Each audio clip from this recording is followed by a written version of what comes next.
글쎄 이재명 대통령도 사실은 그 후보가 되기 전에 그렇게 주장을 했었죠. 예. 헌법 제84조가 그 소출을 받지 아니한다에 당연히 재판이 포함된다는 것이 다수설이다 이렇게 얘기했는데 이 부분이 처음 나오는 얘기가 아닙니다. 2017년에 홍준표 자유한국당 대표 시절에 이미 똑같은 상황에 처했어요. 그때의 민주당 이 헌법 제84조가 재판은 포함하지 않는다 이렇게 주장을 했어요. 아마 그거 어디 찾아보시면 기록에 다 나올 거예요.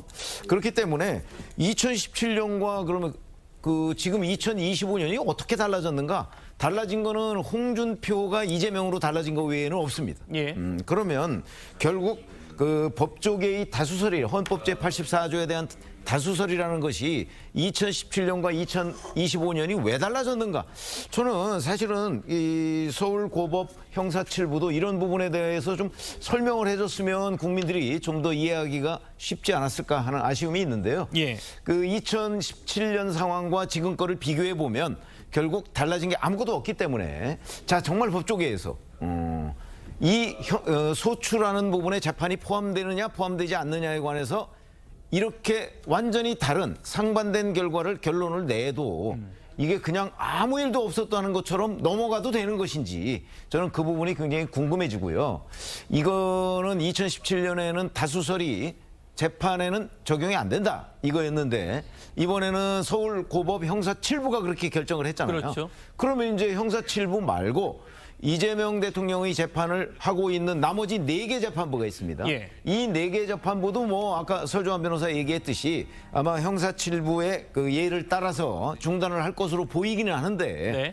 거기는 좀 더 명확하게 이게 왜 그러냐 2017년과 뭐가 어떻게 달라졌느냐 이런 부분을 좀 설명을 해줬으면 좋지 않을까 이렇게 생각이 됩니다. 받고 이렇게 되는 거예요? 그렇죠. 그러니까 이렇게 되면 재판이 아마 이제 이재명 대통령 임기가 끝나고 나면 예. 그때서야 이제 다시 재개가 될 가능성이 높습니다. 자, 그렇게 되면 뭐 이재명 대표가 그때는 뭐 선거에 출마 여부는 관계가 없기 때문에 예. 하지만 그러나 아마 민주당은 영향이 있을 겁니다.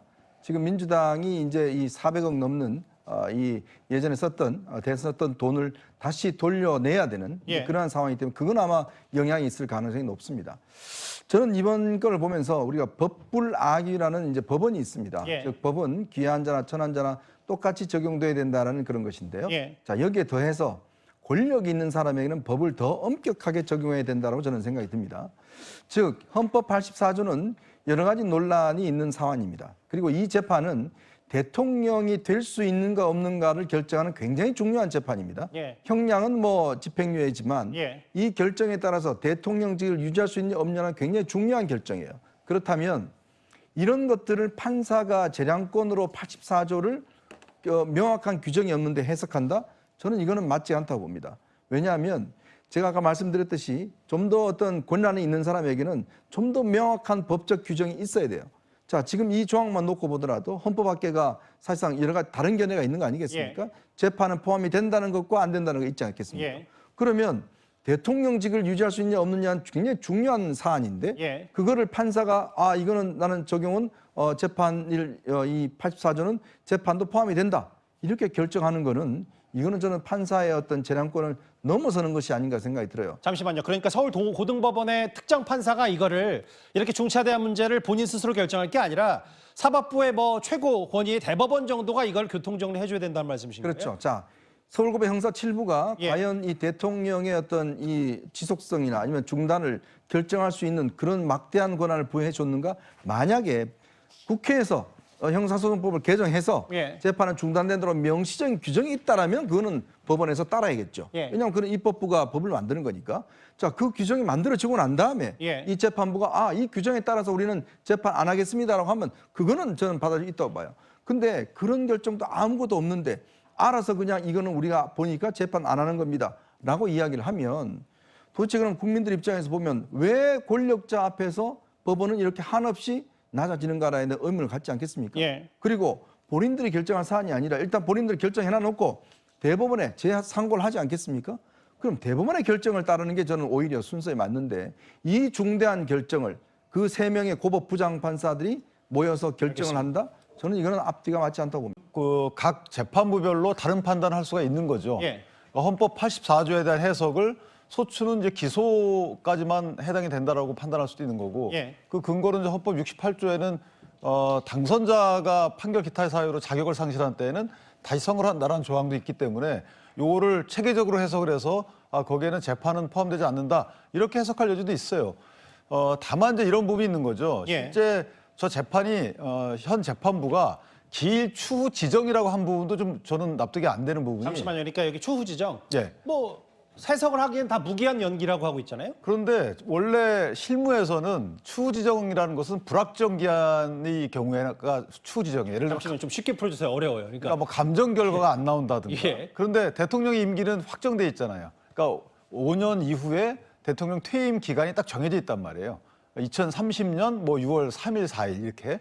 제가 뭐 역사는 안 해봐서 잘 모르겠는데 그렇다면 예를 들면 2030년 6월 그 이후로 정해놓으면 되는 거예요. 잠시만요. 그러니까 윤기찬 부원장 말씀은 그럼 대법원이 어차피 대통령 재직 중에 재판 안 할 거면 2030년 6월 뭐 이후에 하던지라고 날짜를 박아놔야 되는데 그렇죠. 약간 애둘러서 뭐 듣기에 따라서 비겁하게 이렇게 대충 해놨다는 말씀이신가요? 저는 내가 먼저 매를 맞지 않겠다라는 거죠. 예. 이거는 실제 흘러가는 모습을 보고 내가 기일을 다시 정할 수 있다는 것이고 그 부분은 사실은 추후 지정이라고 하면 안 돼요. 저거는 이제 대통령 임기가 정확히 정해져 있기 때문에 헌법 84조의 해석 문제로 추후 지정이라는 단어를 쓰는 것은 앞뒤가 안 어울린다. 예. 그러나 어쨌든 재판부별로 여러 가지 이제 판단을 한 이후에 예. 저것이 결국 나중에는 이제 대법원에서 최종 판단하겠지만 만약에 저게 5개 재판부가 전부 다 기일을 지정 안 하고 중단시키면 대법원의 판단 받을 수 있는 길이 사실상 막히죠. 예. 그런 부분도 참 문제가 좀 있어요. 그러니까 이제 각기 다른 선택을 내렸을 경우는 대법원이 교통정리를 해줘야 되는데 네. 일일제히 다 이번 공직선거법 위반 형사 7부처럼 똑같이 재판 멈춘다고 판단을 내리면 대법원이 할 일이 없어지는 그럼 거예요. 상급심의 판단, 최종적 대법원의 어떤 조율 과정 없이 예. 하급심의 세 분의 재판장들의 어떤 법률적인 판단에 따라서 그냥 중단되는 거죠. 예. 그러니까 저 부분은 약간 좀 체계적으로 안 맞는 부분이 없잖아 있긴 합니다. 아니 저도 그 부분은 인정을 해요. 판사들이 현실적으로 여기서 그 뭐 대선을 다시 할 수도 없는 거고 그런 상황이니까 저렇게 할 수밖에 없을 것이다라고 인정을 하는데 지금 저 차재현 교수님 그 설명을 잘 해주셨듯이 사실은 저는 판사들이 정직해야 된다고 봅니다. 아니 서울고등법원 형사 7부가 정직해야 된다고 보는 거죠. 예. 그러면 미국의 판사들처럼 현실적으로 이만저만한 문제가 있어서 사실은 지금 그 이 문제에 관해서 파기환송심을 유죄로 다시 확정해서 대통령 선거에 다시 영향을 미칠 수가 없다. 예. 그게 현실 아니냐. 그렇기 때문에 우리는 이 재판을 중단하겠다. 이렇게 얘기하면 되는데 왜 헌법 84조를 거기다가 핑계로 대느냐. 그게 저는 개인적으로 의문이에요. 헌법 84조에 대한 해석은 2017년에도 여러 이미 다수설이 사실은 소추가 포함 안 된다고 돼 있고 그다음에 지금 정혁진 변호사님 말씀하셨듯이 규정이나 뭐 무슨 뭐 주석서나 어디에 봐도 그 소추의 재판까지 포함된다고 돼 있는 건 없습니다. 예. 그러면 84조에 대한 해석은 제가 법조계에 물어봐도 대부분 다 명확하게 얘기를 해요. 거기에 재판은 포함되지 않는다. 더군다나 지금 이재명 대통령이 대통령에 당선되기 전부터 지금 그 계속 진행되어 오던 재판이잖아요. 그 헌법제 84조에는 대통령은 재직 중 소추를 받지 아니한다고 돼 있어요. 재직 중. 그러니까 재직 이전의 거는 소추를 받아야 된다고 보는 게 일반적으로 저는 다수설이고 누구나 다 인정하던 법조문 해석인데 그걸 지금에 와서 그게 아닙니다라고 저는 그 서울고법 형사 7부가 예. 오히려 헌법 84조를 끌어들여서 핑계로 삼았다는 부분이 그 좀 동의를 할 수가 없다는 부분이에요. 예. 그래서 그 차라리 정직하게 헌법 84조가 아니고 이거는 현재 그 피고인인 그 사람이 대통령이 됐기 때문에 재판을 진행할 수가 없다. 그렇기 때문에 현실적으로 중단할 수밖에 없다. 차라리 그렇게 설명을 하면 아마 오히려 그 납득하는 국민들이 더 많지 않을까. 예. 그런 얘기를 말씀을 드립니다. 지금 추진하겠다는 거예요. 어떻게 보십니까? 만약에 대법원이 저런 판단을 했다라고 하면 그러면은 뭐 굳이 그 형소법 개정할 게 필요가 없을 텐데 서울 고등법원이 한 거니까 이거는 판례로서의 가치가 현저히 떨어지거든요. 그러니까 다른 재판부 이재명 대통령이 지금 피고인이 된 재판이 한두 개입니까? 여러 재판이 있는데 다른 재판부에서는 아니다. 그거는 서울 고등법원의 생각이고 우리는 계속 재판하겠다. 이렇게 할 수 있다는 거죠. 그다음에 조금 전에 설주환 변호사님 말씀하셨던 것처럼 특히 공범이 있었던 사건. 예컨대 위증교사죄 같은 경우에 위증했다라고 한 사람에 대해서는 벌금형 나왔습니다. 유죄가 나왔습니다.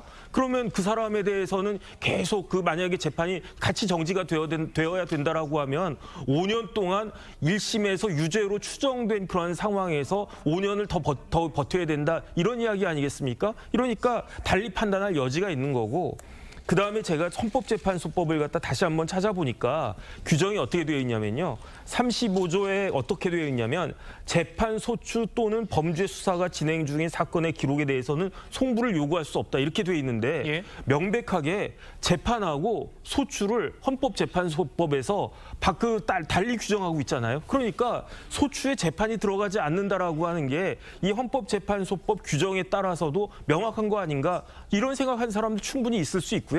그렇기 때문에 민주당 입장에서는 조금 전에 저게 그냥 이러이러한 것이다라고 아무리 변명을 해도 형사소송법 개정이 되지 않으면 이재명 대통령에 대해서 재판이 진행될 그러한 그 가능성이 충분히 있기 때문에 그러니까 형사소송법 개정을 하지 않을 수 없는 것이다. 이게 현실이다. 이 부분에 대해서는 솔직하게 인정을 하고 그다음에 이제 국민들한테 양해를 구하는 것이 필요하지 않을까? 저는 그런 생각.